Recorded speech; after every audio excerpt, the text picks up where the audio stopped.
T की घात 2 जमा 8t जमा 15। इस बहुपद को गुणनखंडित कीजिए। तो चलिए सोचते हैं, अगर हम दो द्विपदों को गुणा करेंगे तो क्या होगा। t जमा a गुणा t जमा b। मैं यहाँ t का प्रयोग इसलिए कर रहा हूं क्योंकि t इस बहुपद में चर है जिसे हमें गुणनखंडित करना है।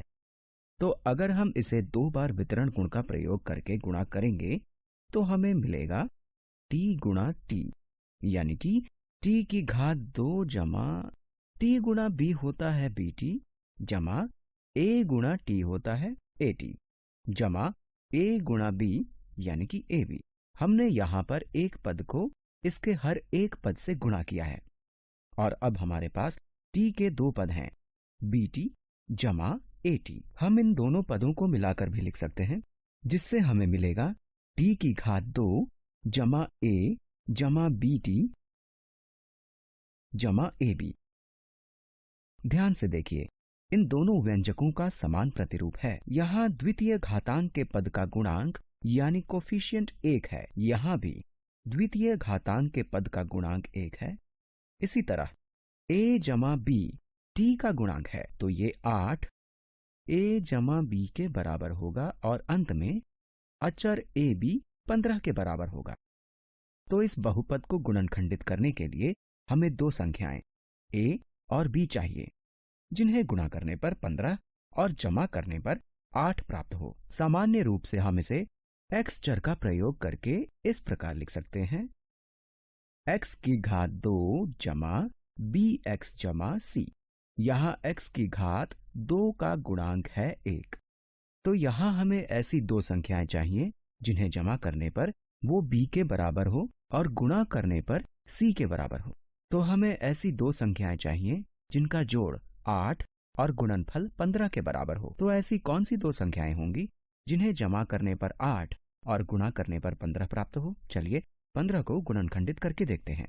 हमारे पास है 1 और 15, लेकिन इन्हें जमा करके हमें 8 नहीं मिलेगा। अगले गुणनखंड हैं 3 और 5, जिन्हें जमा करने पर हमें 8 मिलता है।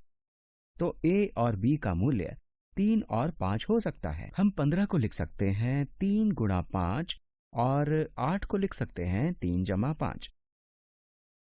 तो ये बन जाएगा t जमा 3 गुणा t जमा 5। लेकिन हम इस बहुपद को वर्गीकरण यानी कि ग्रुपिंग का प्रयोग करके गुणनखंडित करना चाहते हैं। इस बहुपद को हम इस प्रकार से लिखेंगे, t की घात 2 जमा, या 8t के स्थान पर हम at जमा bt लिख सकते हैं और ये हो जाएगा 3t जमा 5t।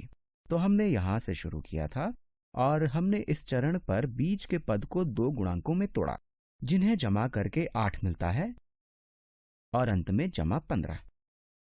अब हम ग्रुपिंग यानी कि वर्गीकरण का प्रयोग करके गुणनखंड कर सकते हैं। इन दोनों पदों में सर्वनिष्ठ गुणनखंड है t और इन दोनों पद में सर्वनिष्ठ गुणनखंड है 5। चलिए इस पहले व्यंजक से t को बाहर निकाल लेते हैं। तो इसे हम लिख सकते हैं t गुणा t जमा 3, और उसी प्रकार दूसरे व्यंजक में से 5 बाहर निकाल लेते हैं और इसे हम लिख सकते हैं 5 गुणा t जमा 3।